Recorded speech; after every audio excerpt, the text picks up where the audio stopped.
Quigley, a Democratic member of the House Intelligence Committee. Congressman, thank you so much for your time this afternoon. Let me just start off by getting your general reaction to the acquittal of former President Donald Trump. I think we saw the betrayal of the oath of office of 43 Republican senators. When we swear into Congress, we all pledge an oath to protect this country against all enemies, foreign and domestic. On January 6th, the President of the United States was a threat to our country. I was in the room, but I think far more important, he threatened the lives of the Vice President, Speaker of the House, 2, 3, 4 in lines of succession. Among the dead were 3 police officers, 140 injured, but the very fabric of our country was attacked. And those that would acknowledge the president's culpability and being responsible still voted no. I think they betrayed their oath and hurt our country. Let me play for you what Nancy Pelosi, Speaker of the House, said yesterday about censuring President Trump. Take a listen. These cowardly senators who couldn't face up to what the president did and what was at stake for our country are now going to have a chance to give a little slap on the wrist. We censure people for using stationery for the wrong purpose. We don't censure people for inciting insurrection that kills people in the Capitol. Do you agree with that? Would you rule out a censure at this point? You know, absolutely. I practiced criminal law for a really long time. The president committed a felony. Censure isn't even a misdemeanor punishment. It's more like a moving violation of a traffic offense. So I think it's an insult to those who were injured, those who died, and again, the fact that the American people witnessed an assault on the open election of the next president of the United States.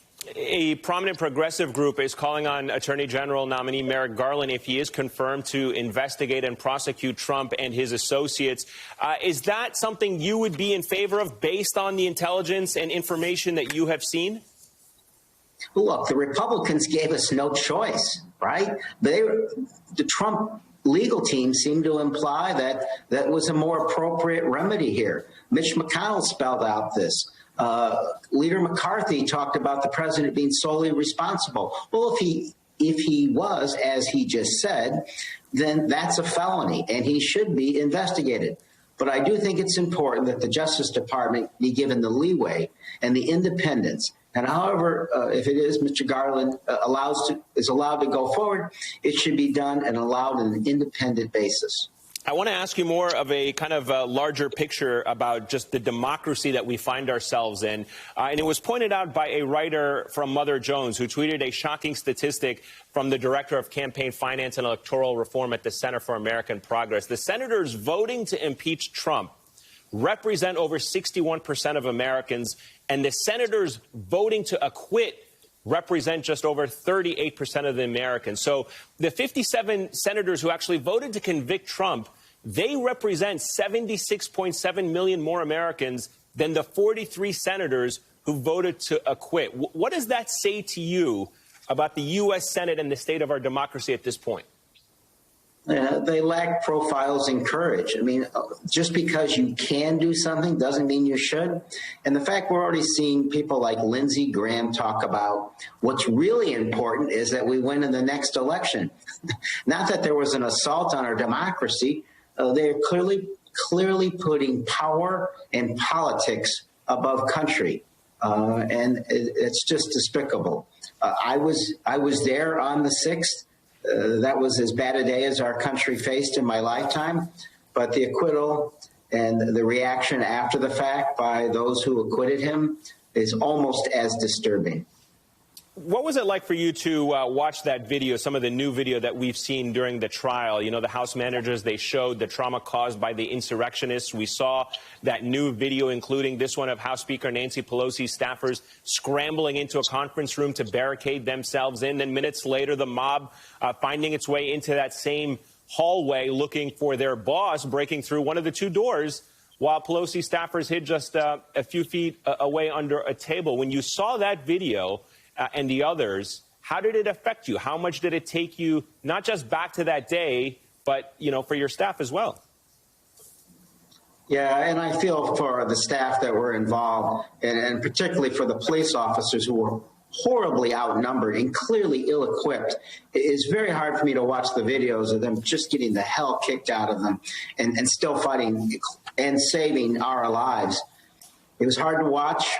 I know what happened then, but I'll tell you, on that day, I don't think that I was afraid. I was reacting. Frankly, I was angry. I was very happy when I heard that the vice president on that day said, let's get back to work.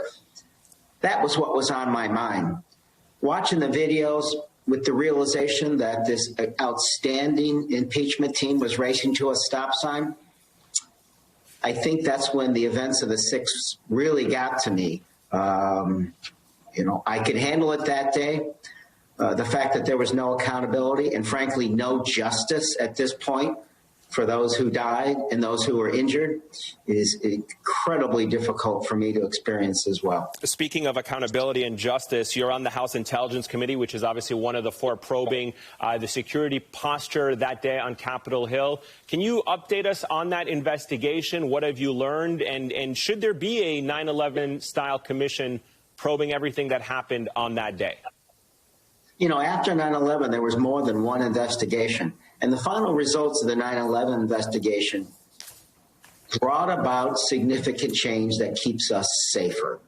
So I do believe there'll be more than one investigation. As you said, my committee, the House Select Committee on Intelligence, chaired by Adam Schiff, has already begun. We've already asked the intelligence community for information about what took place.